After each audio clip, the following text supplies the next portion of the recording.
I'd like to thank you everybody for joining me. We're going to be doing a GenCyber Career Talk today. I am your host, Rotem Gutman, and our agenda for today is going to be first going through with what the career talks are, what their goal is, and then each one of our presenters, myself included, will give a short introduction as to who they are. And then we'll go through and each one of us will give you an idea of the path that they've taken to get where they are. And then we're going to have a brief discussion on new avenues, new paths that are available now that maybe weren't available for those of us who've been doing this for a while, because the industry is rapidly changing. So as promised, the introduction, the general idea for these talks, they're being hosted by picoCTF as part of the NSA GenCyber program. And our guest speakers are going to give you, their personal view on how they reached the point in their career that they've gotten to at this point. And then we'll cover recommendations on how others could follow in our footsteps, or usually, I'll be personally honest in my recommendation, in shorter paths. Mine personally was quite meandering, and I'm certain we'll see that from many of our other participants. But we want to make sure to share these perspectives in order to make sure that everybody in our audience sees there's not just one path, and it's never too late to make a career change to enter this field, because there is such a broad need that only gets more and more drastic every year in how much the shortfall is in people available to fill these positions. And so with no further ado, I'm going to go around and have our speakers introduce themselves. I'll start with myself. My name is Rotem Gutman. I am a senior cybersecurity researcher at Carnegie Mellon University's Software Engineering Institute. I am currently working for the Information Networking Institute as well as adjunct faculty. I teach the Cyber Forensics and Incident Response capstone course, and I have experience in both cybersecurity as well as non-traditional methods for teaching and education, and different ways to convey cybersecurity concepts beyond the traditional classroom methodology. All right, so next up, Lena, why don't you give your introduction? Sure. Thank you, Rotem. So my name is Lena Arola. I work as a security engineer at Amazon. I just started a month ago. I'm mainly working in threat detection side of things. Prior to that, I was working in the same team as Rotem in Carnegie Mellon University. So I was a security engineer there. I was mainly involved with cybersecurity training, and I was there for over a decade. Prior to that, I have a master's in information security and a bachelor's in chemical engineering. So that's pretty much about me. All right, and Dan. Hi, thanks again, Rotem, for the intro. Dan Batipka. I'm an assistant professor of computer science at Tufts University. I teach courses in network security and human factors and security and privacy. My research primarily focuses on questions of how people interact with security systems using methods from human computer interaction, sociology, psychology, and ethnography to really just understand the way that people work with these different types of systems and figure out how we can build more secure, more usable systems. And there I also direct the Tufts Security and Privacy Lab. Prior to being at Tufts, I worked at the NSA as a cyberspace operator for a while prior to moving over into academia, where I am now. All right, thank you. And Bill? Thanks, Rotem. Hello, everybody. My name is Bill Reed. I am a lecturer at Kent State University in the School of Computer Science. I teach cybersecurity courses as well as fundamental computer science courses. And what I'm focused on doing right now is building a master's degree program centered around cybersecurity so that folks that are working in some type of a full-time occupation can go back and can get training on cyber, get an advanced degree in cyber, and then enter the cybersecurity workforce. Prior to going to Kent State, I worked with Rotem at CERT in the Cyber Workforce Development Directorate, where I primarily did modeling, simulation, and exercise design. Interested in all things technical. I come from a technical background, but I'll save that for the more detailed "how did you get here" talk. All right, thank you. And Will.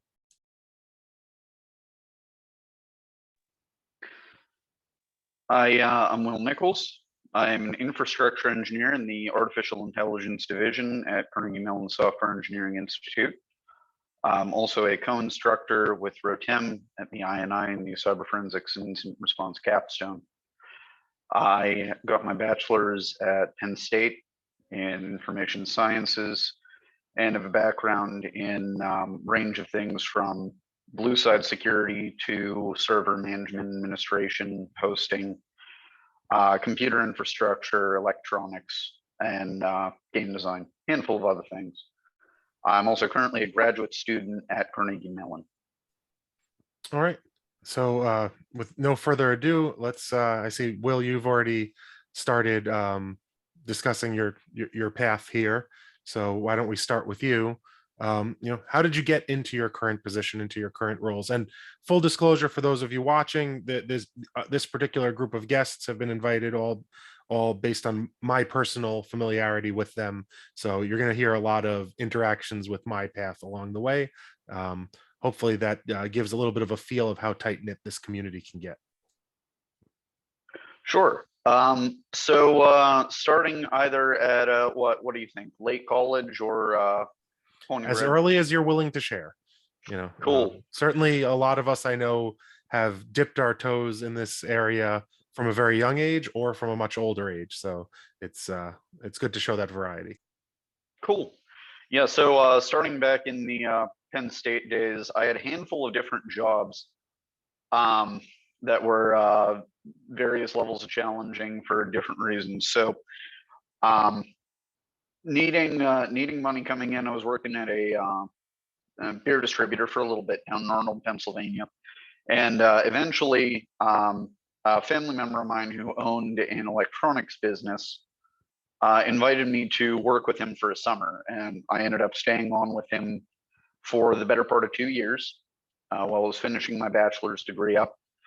That allowed me to get a decent background in electronics component fault isolation, troubleshooting, dip my toes into the RF world a little bit, see how some of that tech worked, learn what some of the cookbook technologies were there, a handful of other things, and get into a little bit of hardware hacking with him and some of the other techs there when we were just fixing things that needed to be fixed either for the shop, personal, or for customers.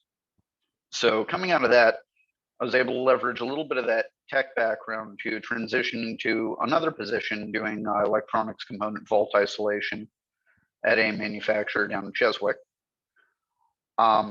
until moving into my first tech-related field, which was a frontline help desk type position.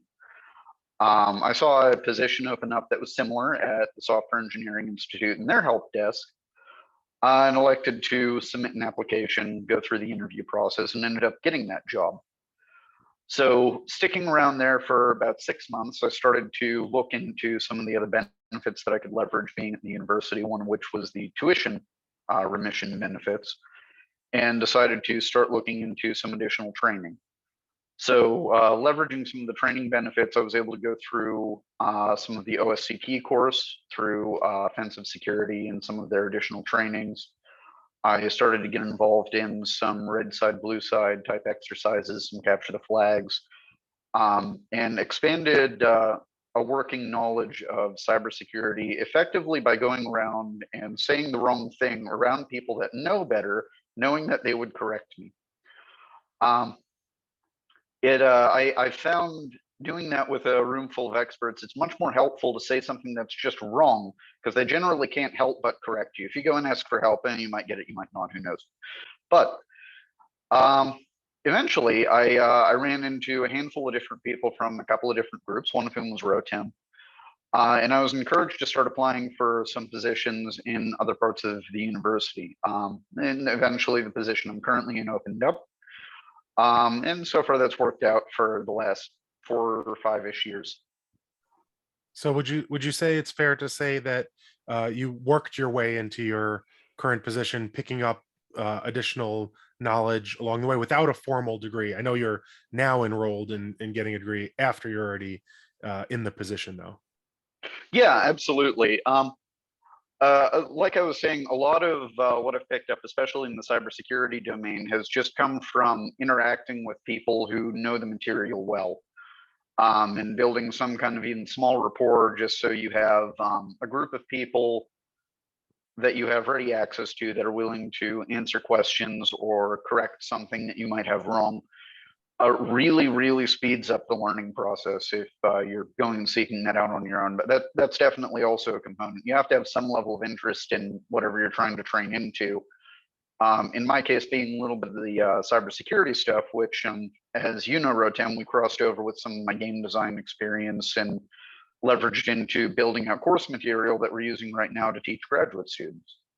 So. All right. Well, thank you for sharing that.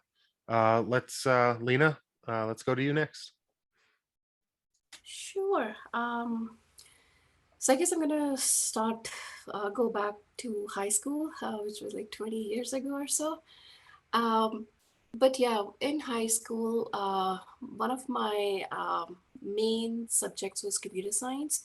It was C++ coding basically, and I really enjoyed it, really enjoyed it. So that's how I figured out that I wanted to be in computer sciences. But somehow, so things work. So I did my high school undergrad back in India, and things worked slightly different there, at least back then, 20 years ago. We have to choose our specialization before we start our undergrad. So somehow I ended up being in chemical engineering field, which I did for 4 years. Um, I excelled in it. That was not a problem, but I didn't really like it. So after I finished my undergrad, I literally realized that I need to go back to computer sciences, that I cannot really, I did not want a career in chemical engineering. I wanted a career in computer sciences. And during my chemical engineering degree as well, I did my internship in France for 6 months. So that is when I realized that the teaching style at India was very much different than what it was abroad. Things must have changed now. I left India back in 2008, so I don't know much about now, but back then things were very much different. So by the end of my chemical engineering, I realized that first of all, I wanted to be in computer sciences. Secondly, I wanted to do a master's degree abroad. So those were the two things that I knew of. And then I started researching for best universities and colleges here in United States, because I'd heard a lot about like good education here in United States. And I was looking at master's in computer science program, but I wasn't getting any success because every university had a requirement of bachelor's in computer science as well, which basically I wasn't eligible for. So I knew about Carnegie Mellon University. That's where I did my master's. So I knew about that university. So I started looking at courses available here at Carnegie Mellon, and information security program, master's in information security program. So when I looked at the curriculum for master's in information security program here at Carnegie Mellon, I mean, this will sound cliche, but it was like love at first sight. This is what I want to pursue. Uh, they did not even have a requirement for bachelor's in computer sciences, so that checked as well. So I applied. For me, obviously GRE score and everything was needed. but admission process was slightly different from me than my peers. I went through, I think, 2 interviews. They wanted to make sure that I knew what I was getting into, coming from a chemical background. So it was slightly different. So finally, I got admission at Carnegie Mellon Masters of Information Security program. Um, when I started there, I struggled. I was coming from a chemical background. To give you another example, when I started my master's year, all I knew about an IP address that it can only be 192.168. That's all I knew because that's what I had at my home, at my laptop at home, right? So I started at that level. It was quite a struggle for me, but I think I excelled. I really enjoyed, did was a lot of hard work involved. Along with that, my professors were very supportive. So some of you, I think most of you might know about Chris May. He teaches at Carnegie Mellon, and he's also a technical director at CERT, where I used to work. So he saw the determination in me that I really want to be in cybersecurity. So he provided me an internship opportunity at CERT, and from there it got converted to full time. So I worked at CERT for over a decade, providing cybersecurity training. Initially, I trained U.S. Army, their NetCom unit. I did that for 4 or 5 years. So I used to provide defensive training to them, cybersecurity defensive training. And then I moved on to other projects. And then while at my stay at Carnegie Mellon, I realized that after doing training for a couple of years, I realized that I wanted to be in the real world, fighting real cybersecurity incidents and defending against those incidents. So while I was at Carnegie Mellon, working at Carnegie Mellon, I continued learning new things about incident response, about forensics, kept taking new courses as they were coming along and certifications. And then it was time to make a switch to go fight real incidents. So that's how I ended up being at Amazon. So I started just a month ago here, and I'm in threat detection. So basically writing detectors for identifying threats in entire of Amazon. So that's how I am where I am. Well, thank you for sharing that with us. And again, so you did not come from a CS background undergrad, No. but you had those interviews, you made those personal connections, both to get your foot in the door, but then also with Chris, for example, for your internship to get you into that first job as well. It was more those personal connections that allowed you to do that learning. Is that correct? Yeah, and again, I do want to mention that Chris, he's been my biggest support in my professional life, and he's always believed in me. And honestly, I am where I am because of him. So yeah, so thankful and grateful to him. Well, and I think that's something that we see in a lot of people's stories is it's finding that one person that kind of helps you get that foot in the door, that can kind of show you that path and make that connection. And to kind of repeat what Will was saying, it helps to reach out, to put yourself out there. And that's something I would encourage anybody that's interested in making either a career change or their first career steps here, is really reach out. Everybody in this community has been so warm and so welcoming, with very few exceptions that I can think of, that really you have nothing to lose by reaching out, by starting to connect with the broader information security community. And that's really the path forward here, more so than I can recommend tons of programs and certificate courses and degrees and etc. But it's really the community that really gets you involved in it. And then everything, all the other doors open up. So Yeah, and this is actually, go ahead, sorry. oh no, please go ahead. Yeah, I was just gonna say this is a very tight community.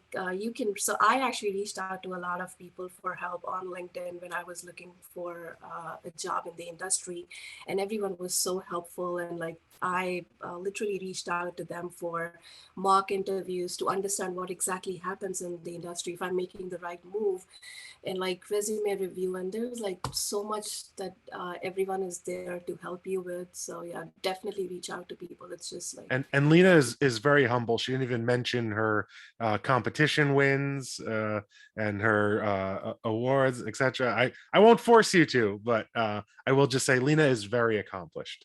So thank you, Lena, for sharing that. Thank you. And Dan, why don't we go with you next? How did you get where you are?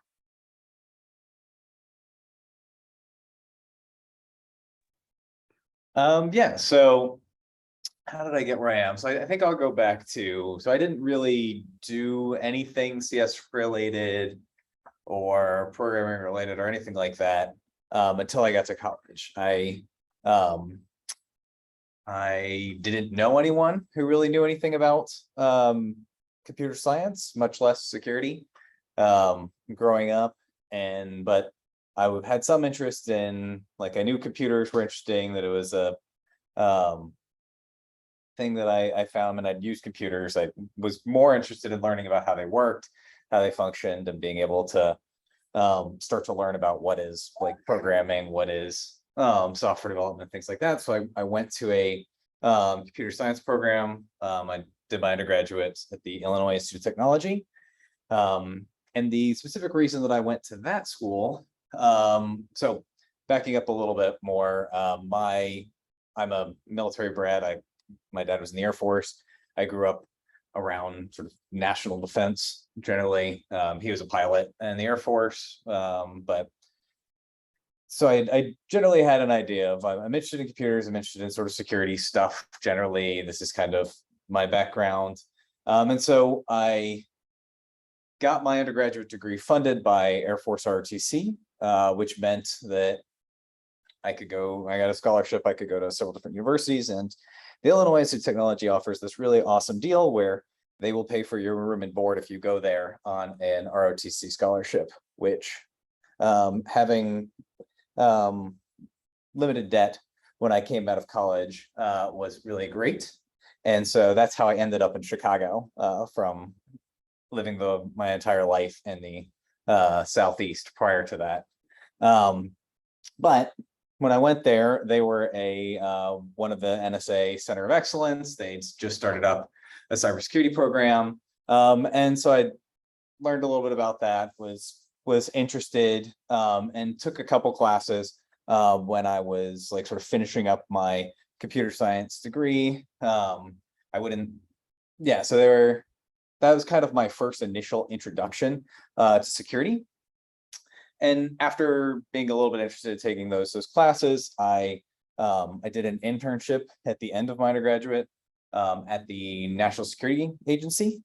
I was mostly doing like graph theory, algorithms kind of work there. We were working on problems that were security related. I wouldn't say I was working on specific necessarily security problems, but getting sort of my feet wet, seeing sort of that mission was something that sort of really drew my interest. And I realized that was something I wanted to continue doing. So after I finished my undergraduate degree, I was set to go. So whenever you finish an RCC program, the deal is you go and work for 4 years at a minimum for the Air Force in this case. And so you get to pick from you get to list off what you would like to do job wise, and then the Air Force decides what you're actually going to go do. Luckily, my interests, which was going into work in cybersecurity, matched what the Air Force was trying to hire for at that time. So that's what I got selected for. But I also deferred for 2 years and was able to go continue sort of my education at CMU.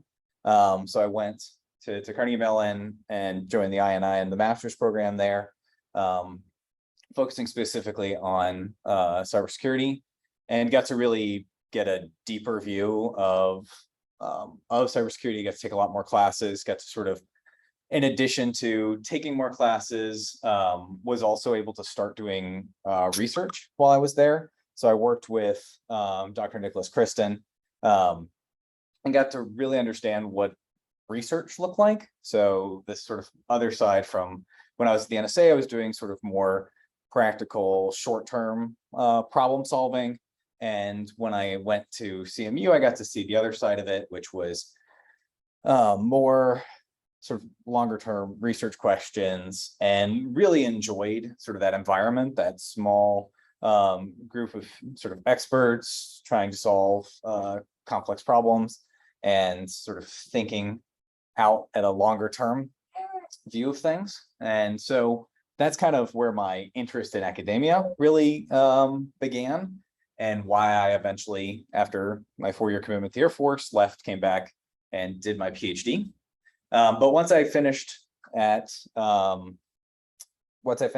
master's degree at CMU, I was then joined the Air Force as a cyber warfare operations officer, which is a really cool title, but basically meant I was in charge of a bunch of people who did cyber operations stuff. And I got assigned back to the NSA, where I got to work for a while doing really cool cyber operations missions, which is very sort of practical, like problems that need to be solved today. Really high operations tempo, which was really fun experience while I was there. But I wanted to get back into the research world. So after 4 years at the NSA, I decided to go do my PhD at the University of Maryland. And up until this point, you may have noticed I haven't talked about anything related to the research that I said I do before, which is in sort of human factors, more of the sociology, psychology side of cybersecurity. And that's because I hadn't done anything like that. I came from a very technical background up to that point. And so when I got to the University of Maryland, I started working with researchers in, so Michelle Mazurek is my advisor there. And she does a lot of human factors, usable security research, and got to see sort of more the other side of these problems of, okay, well, we've built this really cool cryptographic API, but developers don't know how to use it, or they make mistakes or things like that. How do we actually think about the way people perceive these systems, the way they interact with them, and how do we avoid a lot of the pitfalls on that side? And so that's really how I got to where I am today, as far as the specific work I'm doing and the path thing. So, yeah. So you took a more, I would say, government-oriented route, I guess, to get to your current path to academia. Would you agree with that? Yeah, definitely. I think my first sort of jobs in this space were more driven by sort of needs of different government agencies that I ended up at. So yeah, definitely. And I obviously have some view into this. I can probably guess your answer, but would you say that there's a lot of support from the government side for those that are interested in either starting a career in cybersecurity or transitioning into one, both financially and otherwise?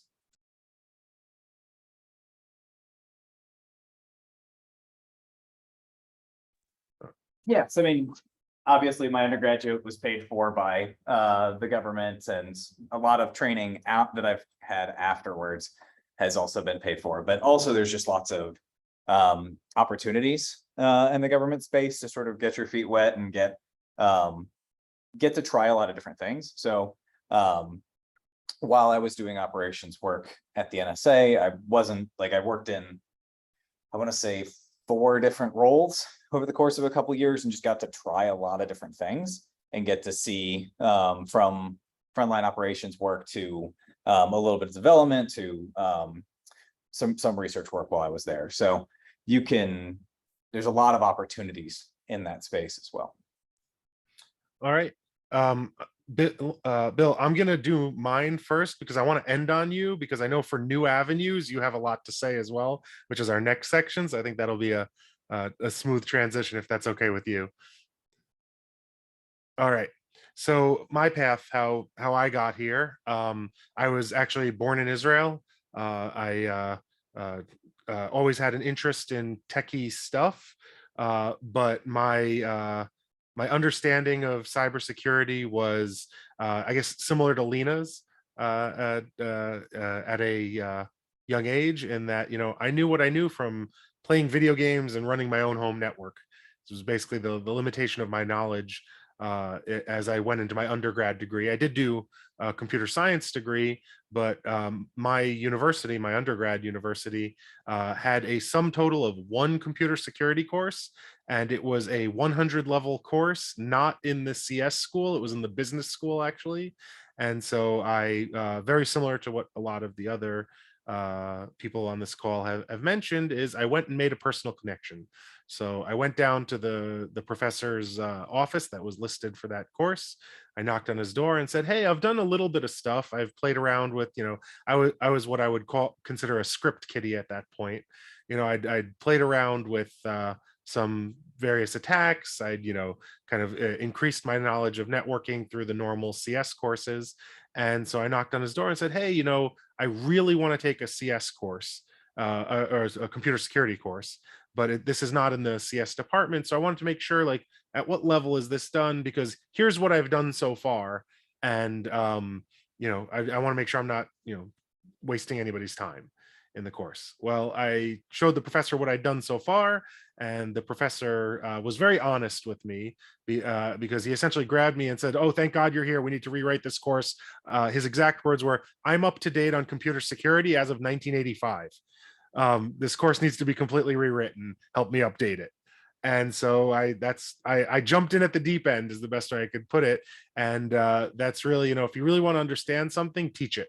And so I was teaching myself before teaching these business students who, they needed to get very functional, practical advice of what are best practices? How do I not get my business compromised when I leave here?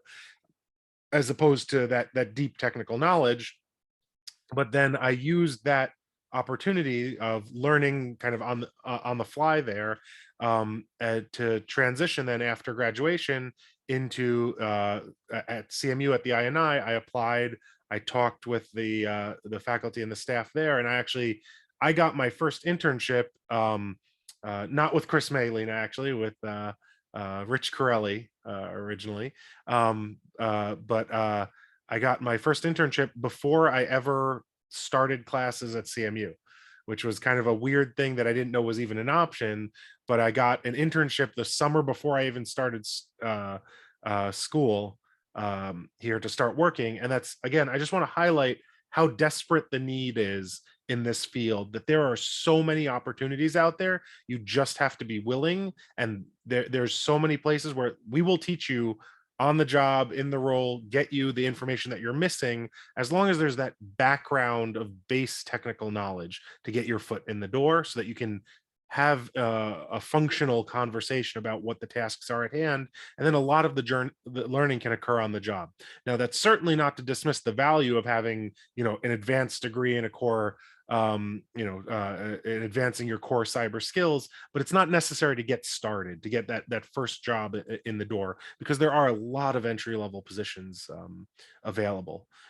Through that internship and through my degree, I started working with the Software Engineering Institute with the CERT Directorate, and I worked for cyber workforce development for the almost exclusively for the first 5 or 6 years of my employment, both post graduation. I like to joke that the difference between grad school and my first job did not even include a different desk. A couple of years later, I eventually got an office with a door, which was nice. All of that being said, though, I then, as my career progressed, started teaching at the INI, which was very interesting to be teaching classes that I once took, in the long ago. And now I've had the privilege of getting to actually re-architect that curriculum as well, and provide offerings where I get to do fun things like dress up as a tyrannical dictator and yell at people that I'm going to have them executed if they don't do what I say. There's an acting component involved, certainly, but to be kind of more serious there, it's to create semi-fantastical settings where we can put real computer networks, let people exercise real skills without any of those feelings. And the reason I bring this up, of defensiveness or apprehension, where you might have somebody in a role where they have to learn a new skill, And if it's a role where they are already expected to be doing that job in their day-to-day job, and you start telling them, well, look, here's a different way you should have done that, what oftentimes people can hear is, you're bad at your job, you're doing it wrong, when really what you're just trying to convey is, hey, there's a better way to do that, there's a learning opportunity here. And that's where those semi-fantastic settings can really help with dissuading that. Yes, it's fun for me to yell at people that, if you don't get this right, you're going to get executed. But when you put them in that role of this fictional area, it removes all the defensiveness, right? It's no longer a part of their day-to-day job. It puts them in a different mindset so they can be open to learning. And the reason I want to highlight that is, for a lot of our entry level people that are just starting to get into this role, there is that defensiveness. There's certainly, I will volunteer myself. Is there anybody else on this call who has experienced at some point in their career imposter syndrome, that feeling of like, oh, I'm not qualified to be here, everybody else knows way more than I do, and I'm just, I don't know how I got into this role. I'll certainly, I saw Bill, you raised your hand there as well. Yeah, I see. Yeah, Okay, absolutely. okay, so it's unanimous. Great. Yeah, I want to, the reason I bring that up is, for any of you watching this that is just taking your first steps in here, that is totally normal. I can tell you that as soon as I figure out when it goes away, I'll let you know. I think it just matters a lot of the time on what the particular niche you find yourself in is, because this is such a broad field that it has both the benefit of the fact that you can go take this in whatever direction you want. As Dan, as you were showcasing, you yourself in one role got to go in 4 or 5 different subfields without even changing your position. And so in every one of these fields, there's going to be experts. There's going to be people that they've dedicated their lives to this particular niche that you are currently operating in, and that might even be you yourself. But then the moment you take a step out of that into next door over to a slightly different field, there's a whole nother group of experts there. You're never going to feel like you have all of the expertise that you need in everything that you do, but that is a very big positive in this field, is that there's always something new to learn. There's always some new field to move into that allows you, as your interests change, to move into new and interesting areas without having to do another career change down the line. And so I think I've talked enough about myself there. So Bill, why don't you pick up with your path thus far? And just because I know where your path currently is, the next topic we're going to cover is new avenues, things that are available to the new generation that's coming into the field. So I'm going to give you both of those opportunities. Okay, great. Thanks, Rotem. Yeah, so how did I get to where I am at? Well, I guess I'll start that discussion with my childhood. So I was the kid that always liked to take things apart and maybe put them back together, maybe not put them back together.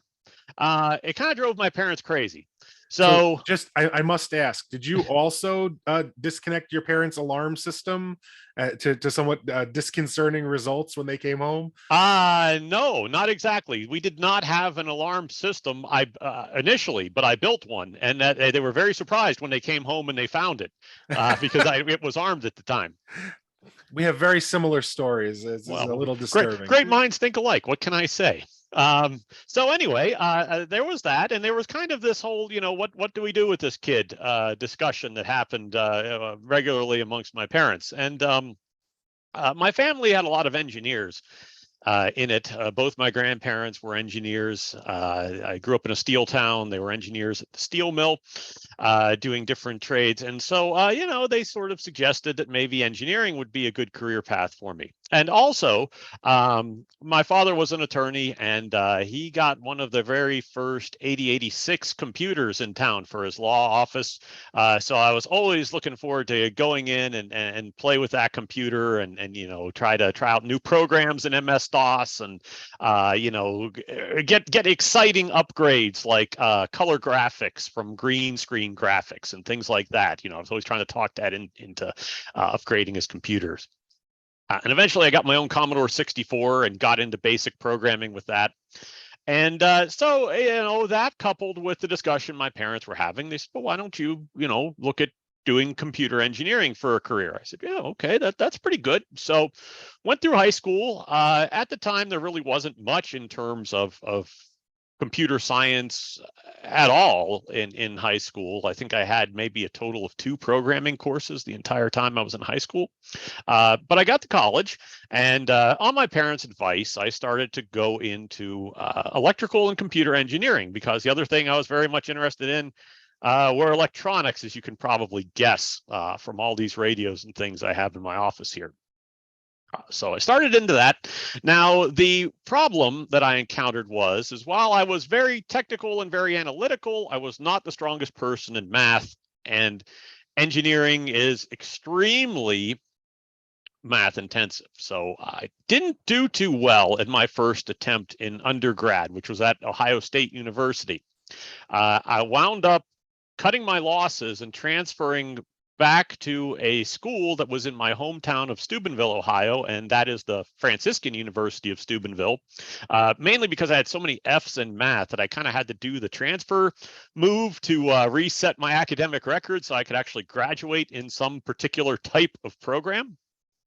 And I picked computer information systems for my undergraduate degree because it seemed very much in line with the things that I was interested in doing in terms of computer programming, computer networking, and things like that.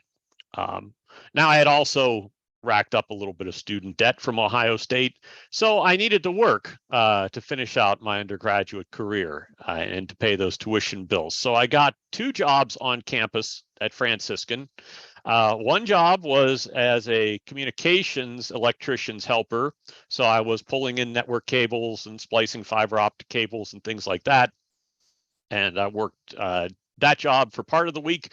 And then my other part of the week was spent working in the IT department. And I helped them build the very first residence hall network for the dorms. The dorms at the time did not have any high-speed internet connectivity in them, so I got to do that. And I made friends with the IT department folks and kept in touch with them and graduated. And I got my first full-time job actually working for a local electronics company in Steubenville because of my electronics background. And they also needed somebody that could help them with their computer systems.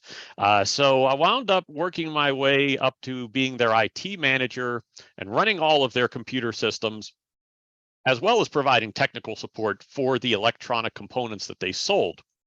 And this was also at a point in time when the electronics industry was really having problems.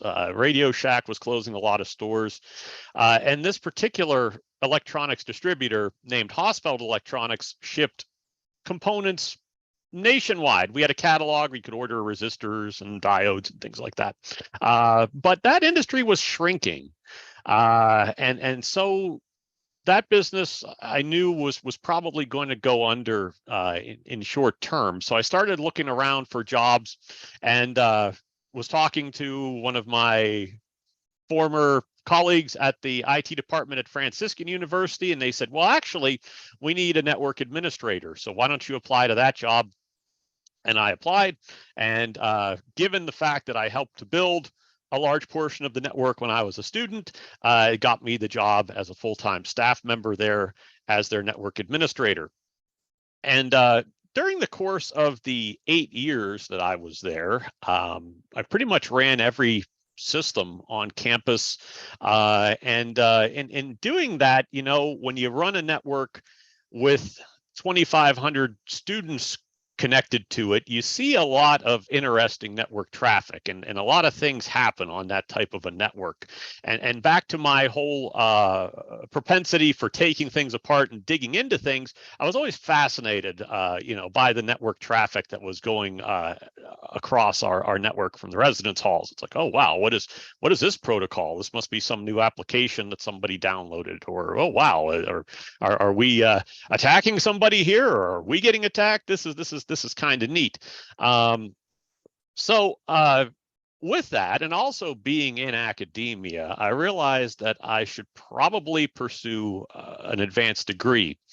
And so I started looking around at master's degree programs, and Steubenville is very close to Pittsburgh. geographically, and I saw that Carnegie Mellon offered a part-time master's degree for people that were working, and one of the concentrations I could choose was information security and assurance, which is just a fancy way of saying cybersecurity. So I applied to the Carnegie Mellon University Heinz College Masters of Science in Information Technology degree program, studying information security and assurance. And I did that at night while I was working at Franciscan during the day. And I started to have a discussion with one of my professors while I was in that degree program. And his name was Ryan Smalley, and he was an adjunct professor there. And he worked at PNC Bank, and he mentioned to me that PNC Bank was looking for cybersecurity people. And I thought, well, this is cool. I could make the switch to cyber full time. And to your point, Rotem, they were not looking for really experienced cybersecurity people. What the hiring manager at PNC was most interested in was the fact that I knew the fundamentals of computer operating systems and computer networks really, really well. Because his point was that the only difference between a really effective network administrator and a cybersecurity person is that the cybersecurity person can tell when a human is causing the problems versus just a system failure. So I wound up having a good interview with them. I got a job as a network security engineer at PNC Bank and did network defense for the bank while I was working in that job. Then I was also wrapping up my studies at Carnegie Mellon University. In my last semester there, I had another professor, Rich Corelli, actually, and was talking to him about my career track to date, and how I liked working at the bank. It was neat, but I kind of felt more at home in academia. So he said, well, okay, we need people at CERT. Why don't you apply to some of the jobs that are open at CERT? So I looked at the available positions at CERT. I saw that the Cyber Workforce Development Directorate needed somebody with a strong networking background to build cybersecurity simulations in virtual environments. And I'm like, well, it's very much in line with the types of systems that I've built and operated when I was a network administrator. And, also I've got the hands-on skills for the cybersecurity stuff that I picked up working at the bank. So I was able to join CERT and do cybersecurity training and modeling and simulation with Rotem and Lena for about 7 years. And while I was there, I also got the opportunity to teach as an adjunct instructor. In fact, I started teaching at the INI. I picked up a class in host-based forensics, teaching that class. And really enjoyed that because I did a little bit of teaching prior to that. I would come in and I would guest lecture in the networking courses at Franciscan because the professors there, they really didn't do networking, and they couldn't really wrap their heads around concepts like subnets and things like that. Whereas I did that every day, and I enjoyed going in and just explaining it to the students and seeing the, oh, I got it, kind of aha moment. And so I started teaching this forensics class and found that I could share a lot of my background related to data recovery, because when you're a systems administrator, you provision things, you deprovision things. Sometimes you deprovision things a little too quickly. Sometimes servers deprovision themselves. So you have to know how to dig in, and you have to know how to get that data back. So I enjoyed that subject matter. And again, I really enjoyed seeing the students learn these concepts. I felt great sharing that information.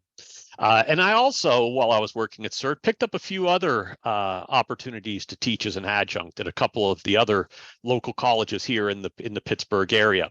And then my undergraduate alma mater, Franciscan, reached out to me and said, hey, we'd like your help in designing and getting a cybersecurity program off the ground. So I worked with them, taught a couple of classes, adjunct for them, and also help them with their curriculum design. And I thought, wow, I really enjoy doing this. I'm really enjoying the teaching aspect most in terms of what I'm doing currently, and also too, I have these kind of strong feelings about cybersecurity that it's such a big problem in scope, and it's such a thorny problem to solve that really the most effective way to get after it is to start building it in to undergraduate curriculums, and even before that, even in K-12 curriculums. So in thinking along these lines, I started to look around to say, well, how can I do education full time? And so it just so happened that I was looking on the Chronicle of Higher Education's job listings one day, and I saw where Kent State was looking for full-time faculty to help build and start a master's degree program in cybersecurity, and I applied to that job. Actually didn't really know anybody at Kent State, just kind of went into that cold, and was able to interview and get the position. And now here I am. All right, thank you. And just to kind of pull on that thread a little more, when we're all a little bit older now, we're all getting, at least for myself, there's a little more gray in my beard than there ever used to be. And as I mentioned, for me, there was one course at my undergrad institution, and it wasn't even for CS majors. Whereas now, that same university has an entire school specifically of cybersecurity and homeland security, is what that particular school's mandate is. And Bill, you're creating a program right now. And as you mentioned, I personally have designed a board game designed for 6th through 8th graders to teach them core concepts of cybersecurity and networking and risk management. I know several other programs that are designed for the high school level. Certainly picoCTF, which is hosting us today, is an excellent example of that. So there's a lot more opportunities for the younger audience that's coming up after us to get involved at a younger age at different points in their career. And so, Bill, why don't you actually move on to the next topic, which is what new avenues are you familiar with for getting your foot in the door that maybe we didn't have the benefit of being able to take advantage of? And I'll try and go in kind of reverse order here. So, Bill, why don't you start off? Yeah, in terms of getting into a cybersecurity track, I think that what I'll start with what I like to do as an educator. So I mentioned that right now in my current course load, I'm developing these cybersecurity courses, but I'm also teaching a few just fundamental computer science courses, teaching an intro to Python programming course, and I'm also teaching an intro to database management course. And what I think what we need to do, and what I try to do in every course that I teach, regardless of whether or not it is a pure cybersecurity course or a more foundational course, is I try to build cybersecurity in to the course to get the students thinking in a cyber type of mindset, right? And it's cool to see the students connect those dots, and then maybe that spark lights a fire to where they want to learn more about cyber and they want to focus on that for their particular area of study. And it can be something very simple. Like we had a discussion in database course about storing credit card information in a database. And I said, well, yes, this would be good information to track, but we have to be careful about this. There are some real concerns that come along with this from a cybersecurity perspective, and also, just data breaches in general. Why do you need good security on your database system? Well, because a data breach is really just a database that wound up somewhere that it doesn't belong. So just those little hints that I try to drop in the courses that I teach that are maybe pre-cybersecurity courses. Try to get that you can tell that some students are really interested in that. And then they come and usually have a one-on-one conversation about, well, I'm really interested in this cybersecurity stuff. What can I do to move more in that direction? And then we have more of a discussion on, well, where are you at in your studies? Are you thinking about, majoring in this, or if you already picked a major, would you like to just, regardless of that, try to look for internships and jobs where you could get into an entry-level cybersecurity position, because there are a plethora of positions open out there. And really, to get into an entry-level cybersecurity position, back to my experiences of not necessarily being a quote unquote cyber person, you have to just show that you're a proficient technical person and that you're willing to learn and that you're willing to apply the knowledge that you already have in a certain domain in such a manner that it applies to cyber. So that's my take on it. So I couldn't agree with you more on all points. Certainly, injecting cyber content into other fields, especially for those who are just entering into their, either be it industry or academia side of their career. Certainly, you mentioned the database course. Can you really teach a database course and not help people discover little Bobby tables, right? That's classic XKCD. For anybody watching this, please feel free to Google that. And if you don't get the joke, I very much encourage you to do a little research, dip your toe in the water until you do get the joke, because it is absolutely still how shall I say, sadly relevant today. Not much has changed on that front. I use that example in class too. Yeah, I think said, we all what if your do. middle name was drop database? Yeah. I think an even more concerning example, because it is actually a last name, is I happen to know somebody whose last name is Null, Nice. Null, and they have basically been doomed to an entire life of nothing working, because last name cannot be null is the most common error message they have ever discovered, to the point where they are actually going through the legal process right now to add a silent E to the end of their last name legally, so that they don't have to continue dealing with this. But these are exactly the things that if you don't think of these edge cases when you're developing these applications, then people are going to suffer. And it might just not just be, inconvenience. It can lead to a data breach. It can lead to your system being taken down or a box getting popped. So thank you, Bill. So I apologize, but I've forgotten the order. I think Dan is next, if I'm not mistaken, working backwards. Yeah, I can't remember the order anymore either. That's all right. I'm sure nobody here will get too upset. Yeah, so new avenues, since that let's see. So I mean, I think one thing that I tell, at least from a research perspective, because that's mostly the area that I'm working in right now, students to who are interested, and I think it goes back to a lot of what we've been talking about, which is just find people who are doing this work and talk to them. Like, there's always opportunities to get in. I think, Rotem, you've been hitting on this a lot throughout this whole conversation.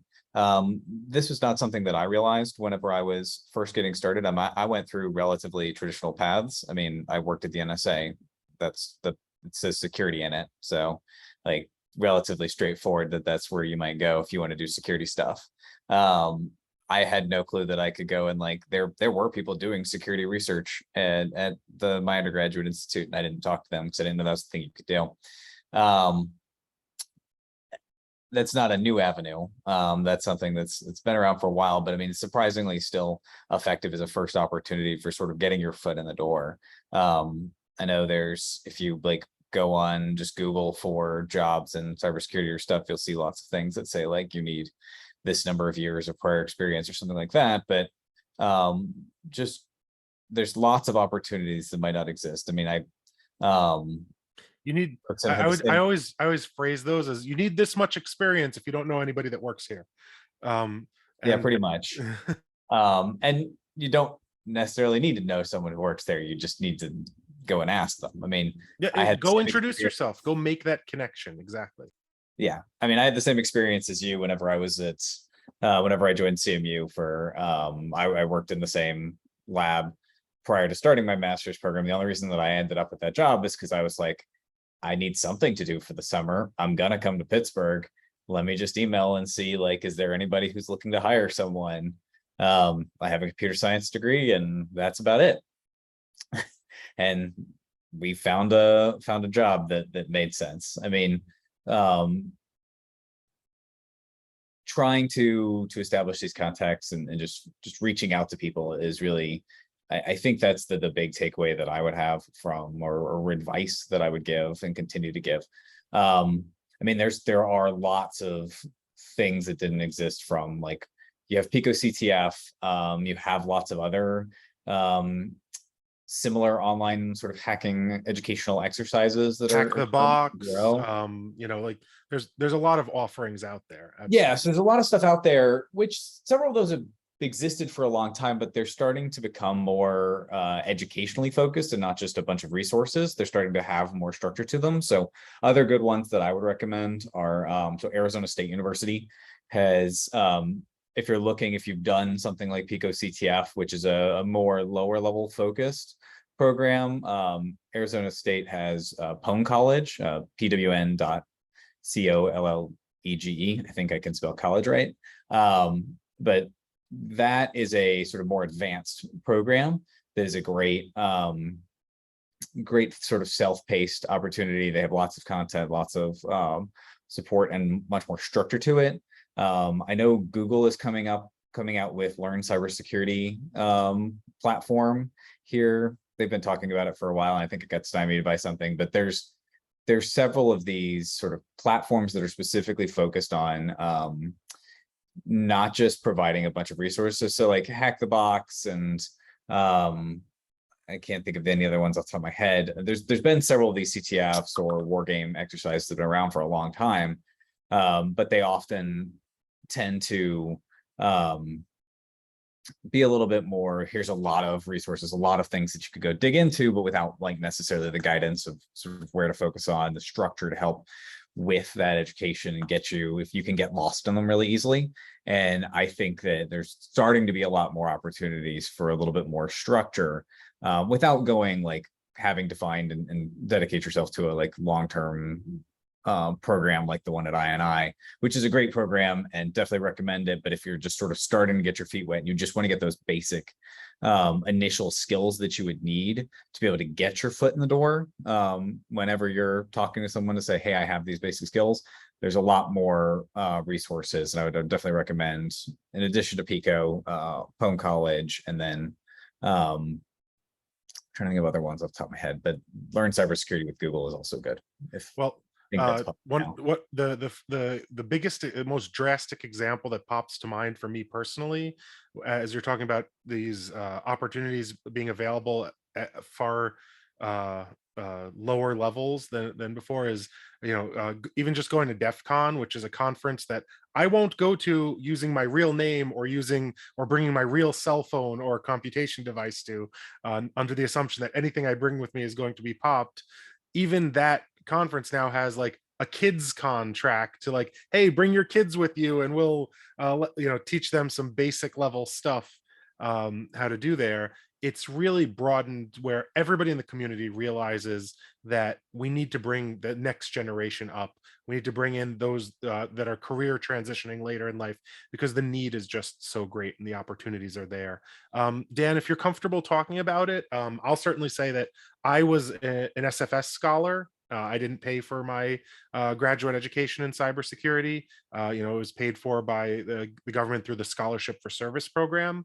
And that's a program that allows you to have essentially your degree plus depending on what you're doing, a stipend in order to get your education in cybersecurity. And the repayment is you work for the government at full salary as any other employee, which to me was basically a bonus of like, hey, there's a job waiting for you at the end.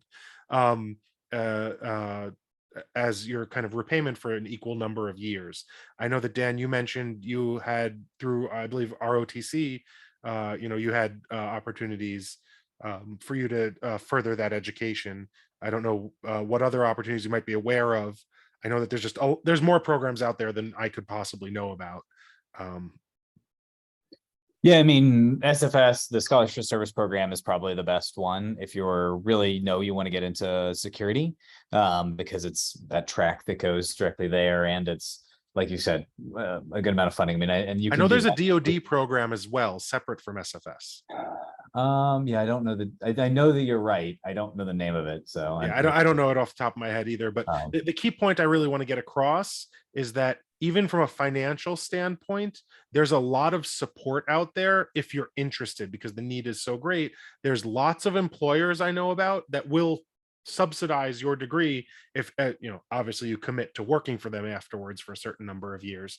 But there's employers out there that will help pay for your degree. There's scholarship programs available. And so, yes, these institutions, especially these top level institutions, can be very expensive to attend, but that burden can be substantially lowered if you look at what's out there, what's available in the community for support. Yeah, and I do want to make one point real quick, which is something that I didn't know, which is the Scholarship for Service Program is not just a graduate program. So most of at least the ones that I'd seen when I was sort of coming up, were funding to like you go to get your master's or something like that.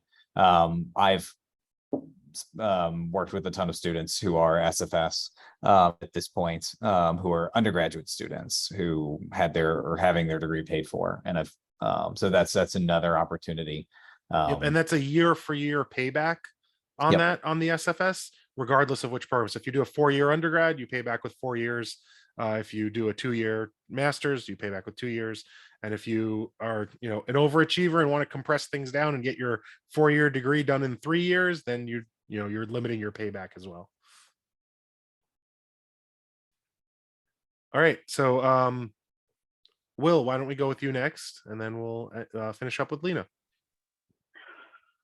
So yeah, echoing an awful lot of what Bill said. By the way, Bill, there are I didn't go into as much detail as you, but there are an awful lot of similarities in our professional backgrounds with the transition from working in electronics to migrating into doing some of the IT infrastructure for that electronics shop you happen to work for, and just a handful of other things, which I thought was very entertaining. But building a really diverse skill base and then fulfilling a need as it appears is a really excellent way to both make yourself look good to your coworkers, people around you, but also kind of make some of those connections that Bill and Rotem have been talking about over the course of the last half hour or so. Being able to not only volunteer to do something and have the willpower or motivation to do that, but also the ability to back up that volunteering is one of the most helpful things that you can set yourself up for some level of success in your own career that you can possibly do.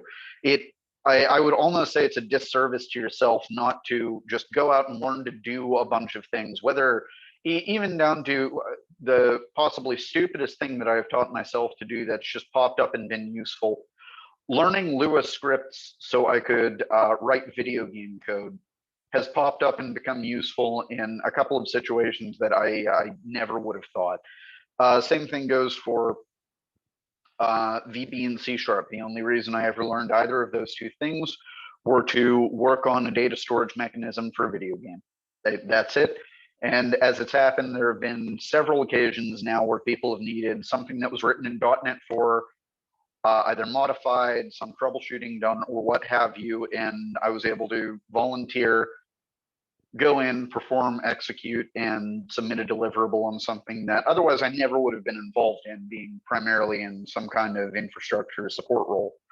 So in addition to reaching out, making contacts, you have to make sure that any training that you seek out, you follow through with, finish up, and make sure you build a good wide skill base to stand on. And just generally, I don't know, I guess that's a really verbose way of saying go be good at stuff.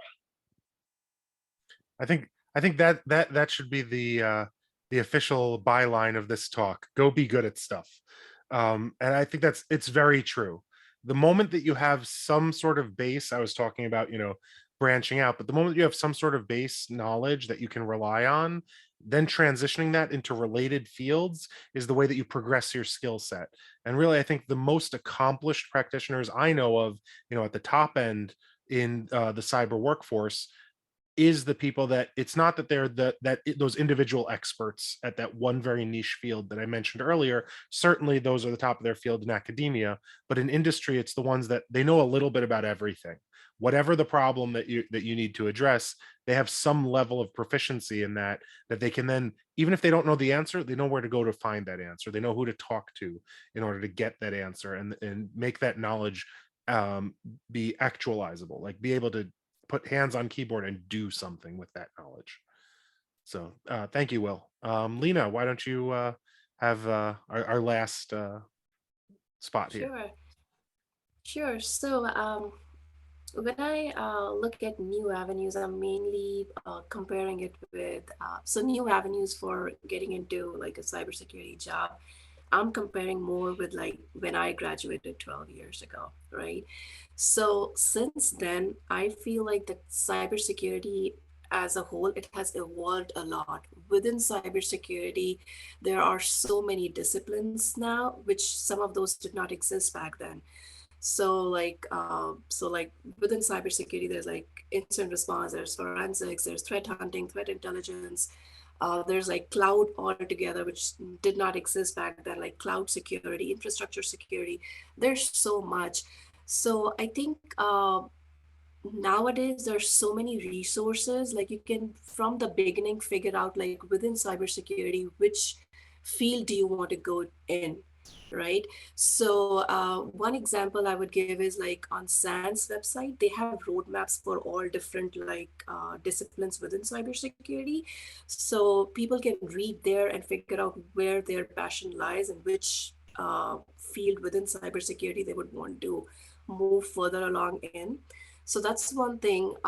The other thing I would compare is back when I got into cybersecurity, got my first job, there weren't many jobs available in cybersecurity.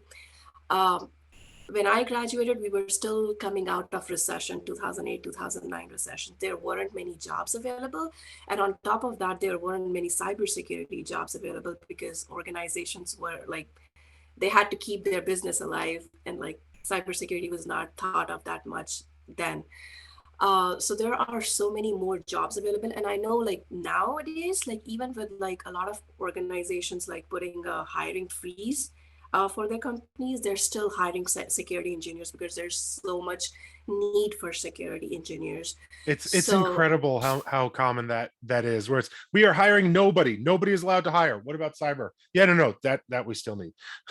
yeah, that's still on. So yeah, so and the other thing, like with jobs, like back then LinkedIn did not exist, or it might have existed, but I know I was not on LinkedIn, and like not my friends were either. So LinkedIn is there. That's such a great resource for like finding like different jobs that are out there in cybersecurity. And then you can like there's an option on LinkedIn where you can say that I'm open for job roles, and recruiters will reach out to you for like with the positions that they have available. And then there are services available, some paid, some unpaid, in order to like get career guidance, in order to get like some mock interviews done, resume reviews and stuff like that. So those things did not exist. And on top of that, you can just like network with other people that like in the field that you are interested in. Again, that thing did not exist back then, or did not exist to an extent what it is right now. So I mean, those are some of the options, and then there are other things that some on this call have mentioned, like participating in CTFs, like picoCTF, and then there are so many other CTFs available, like to just practice and like learn new things and like gain new skills. Like those things did not exist back then either. So those are some of the ways how you can learn new skills and get into cybersecurity jobs. Is what I think. Yeah. All right. Well, thank you very much. I want to thank all of our participants for being here today. I hope that we've presented somewhat of a diverse view on the different paths that you can take to a career in cybersecurity, different places you can end up, and the different ways to get there. Any last words from anybody before we sign off? Just All right. follow Well, your go ahead.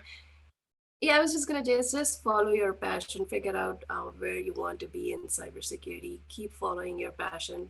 Get help from others. There are a lot of people available to help you. Just reach out to people, and yeah, good luck. Well, I'll echo that sentiment. Good luck, and from Will, be good at things. All right. Thank you, everybody. Thank you.